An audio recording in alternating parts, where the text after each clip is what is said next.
आप गए थे आज, तो क्या पॉजिटिव निर्णय आएगा मस्जिद के पक्ष में? इंशाल्लाह राज्यपाल जी ने जिस तरीके से पॉजिटिवली इसमें काम किया, और तंजीम बहुत सारे सो कॉल्ड नेता वो चाहते हैं कि वो नेता बने और बली का बकरा हमारे मुसलमान नौजवान बने।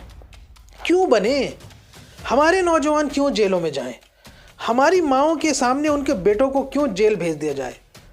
हमारे घर क्यों बुलडोजर से ढहें? क्या हमारी जिम्मेदारी है भारतीय जनता पार्टी को हराने की? ऐसा मुद्दा है जिस पे मुस्लिम समाज समझौता नहीं कर सकता, वो है तौहीन रिसालत। आप मुझे गाली दे दीजिए, मैं बर्दाश्त कर लूँगा। आप मुसलमान को गाली देंगे, वो डिफेंड कर लेगा।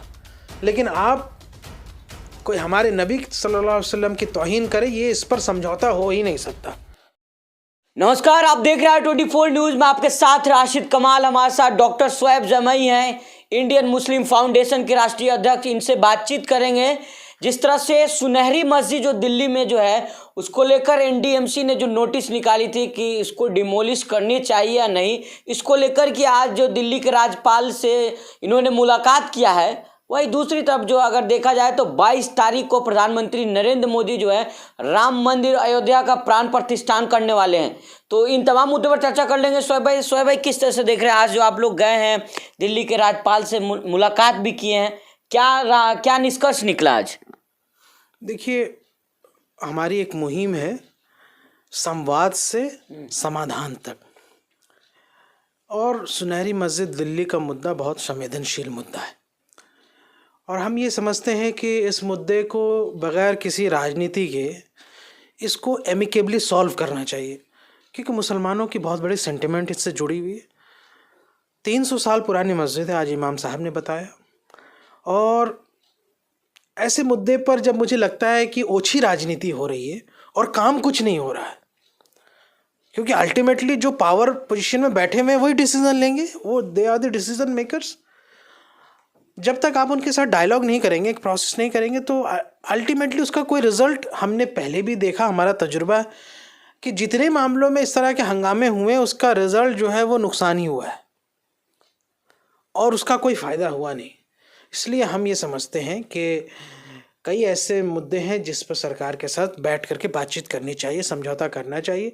लिहाजा हमने ये इनिशिएटिव ली, और हमारे साथ मुस्लिम समाज के 2-3 और प्रबुद्ध व्यक्ति, मौलाना कादरी साहब और ताजुद्दीन अंसारी साहब, जो पूर्व ओबीसी कमीशन के नेशनल कोऑर्डिनेटर रहे राष्ट्रीय स्तर पर, ये तमाम हज़रात हमारे साथ मौजूद थे। और जब गवर्नर साहब से इस बारे में बातचीत हुई तो उन्होंने 1 घंटा इस पर हमारे साथ चर्चा की, और राज्यपाल, दिल्ली के राज्यपाल इतने व्यस्त अपने शेड्यूल के बावजूद भी 1 घंटे तक हमारे साथ मीटिंग की। तो इस बात का संकेत है कि वो बहुत सारी चीज़ें दिल से बातें करना चाह रहे थे, और हम शुक्रगुजार हैं उनके। उन्होंने बहुत रिस्पेक्ट दिया, और विस्तार से हमने सुनहरी मस्जिद के मुद्दे पे बातचीत की कि भाई उसके पास वहाँ पे जनरेटर भी है, ये दिल्ली मेट्रो का, वो पूरी पार्क का सिर्फ 20% हिस्सा में जो है वो मस्जिद बनी हुई है, तो क्या पूरी पार्क हटाएंगे या सिर्फ मस्जिद हटा देने से मसला हल हो जाएगा?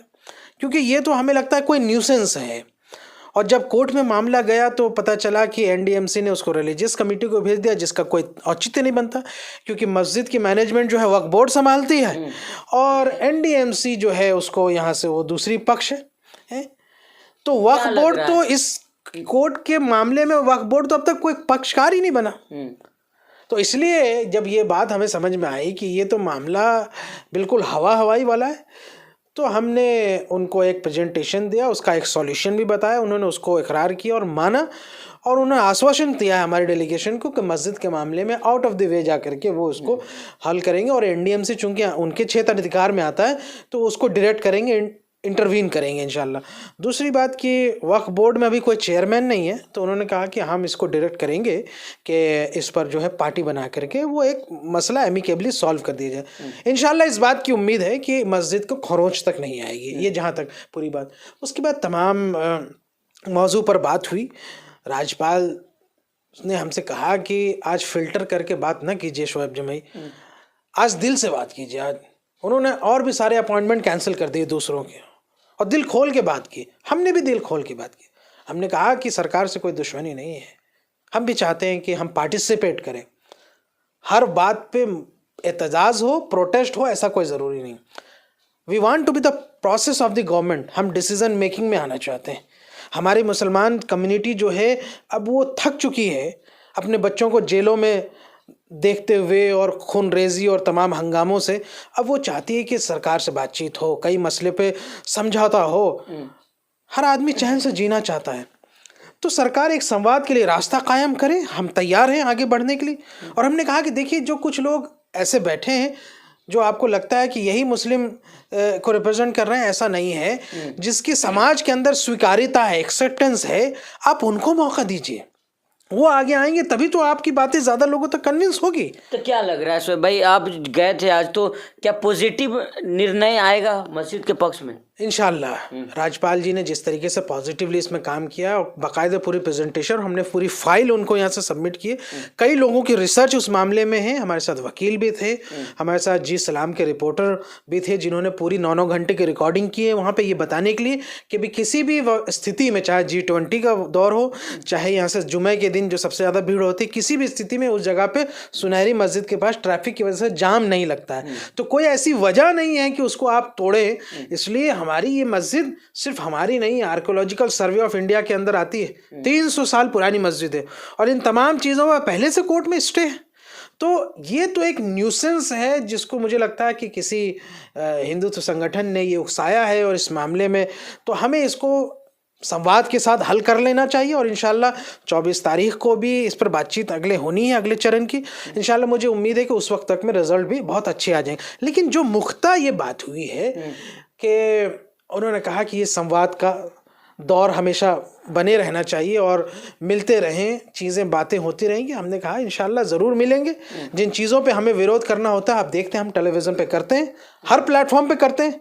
लेकिन जहां हमें लगता है कि संवाद की गुंजाइश है, वहाँ पे सरकार के और सरकार के लोगों से संवाद करना चाहिए। और ये एक रास्ता है, इसलिए हमने इस मुहिम का नाम दिया संवाद से समाधान तक। अब ये चार्म जो है ना प्रोटेस्ट करने का, सड़कों पे उतरने का, ये चार्म लूज कर रहा है। बहुत सारी पार्टियां, मैं नाम नहीं लेना चाहता हूँ, बहुत सारी तंजीम, बहुत सारे सो कॉल्ड नेता, वो चाहते हैं कि वो नेता बने और बलि का बकरा हमारे मुसलमान नौजवान बने। क्यों बने? हमारे नौजवान क्यों जेलों में जाएं?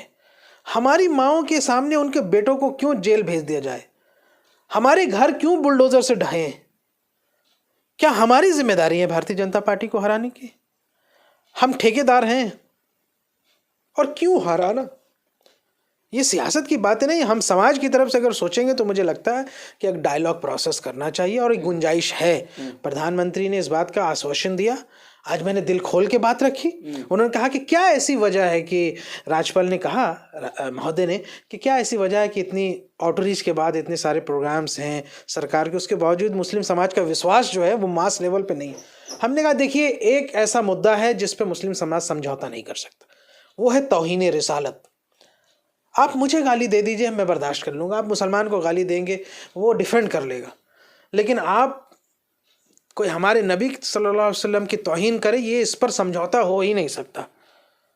उन्होंने कहा बिल्कुल सही बात है, हर किसी को बुरा लगेगा। और उन्होंने अफसोस जाहिर किया कि ऐसा पूर्व में जो हुआ, और आश्वासन दिया कि कार्रवाई होगी। और प्रधानमंत्री की तरफ से सख्त निर्देश है कि इस तरह के जो भी एलिमेंट, इस तरह की चीज़ें काम करते हैं जो तौहीन रिसालत का बार बार डिलिबरेटली काम करते हैं, उन पर सख्त कार्रवाई हो। और इंशाल्लाह हम इस चीज़ को सुनिश्चित करेंगे। हमने कई चीज़ें इस पर वर्कआउट किया और जो लोग इस तरह का लगातार कर रहे हैं उनके बारे में इंशाल्लाह होम मिनिस्ट्री से भी और तमाम जगहों से भी बातचीत चल रही है, जिसको लेकर हम लोग उस पर सख्त कदम उठाने के लिए। मस्जिद कमेटी से कोई बात हुई आप लोग? हाँ बिल्कुल।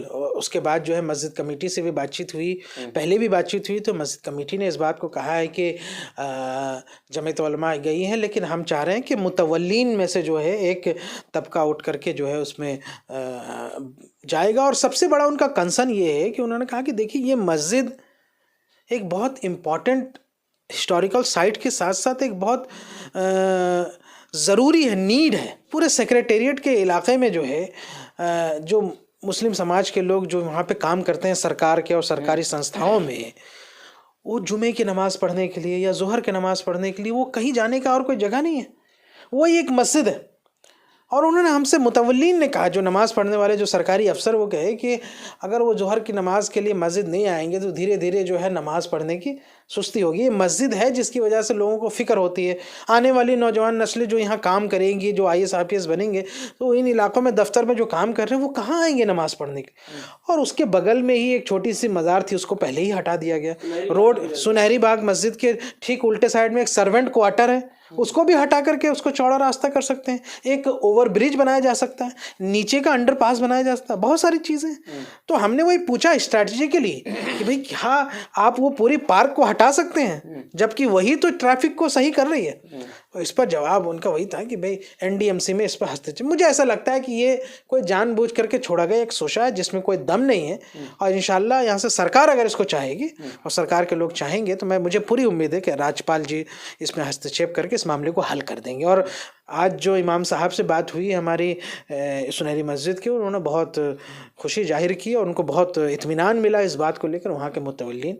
और मैं आप सबको भरोसा दिलाना चाहता हूँ कि चाहे हमें कितनी भी खरी खोटी लोगों को क्यों न सुननी पड़े, जितनी भी आलोचनाएं सुननी पड़ी, लेकिन हम सरकार के साथ संवाद करेंगे, आगे भी करेंगे, प्राइम मिनिस्टर से भी करेंगे, होम मिनिस्टर से भी करेंगे। और जो भी मुद्दे आने वाले समय में, चाहे हमारे बच्चों के जो जेलों में बंद हैं इतने बरसों से और कोई ऐसा समाधान नहीं निकल पा रहा है, उस विषय में भी अगर सरकार से डायलॉग करने की बात आएगी तो इंशाल्लाह हमारी डेलीगेशन इसके लिए तैयार है।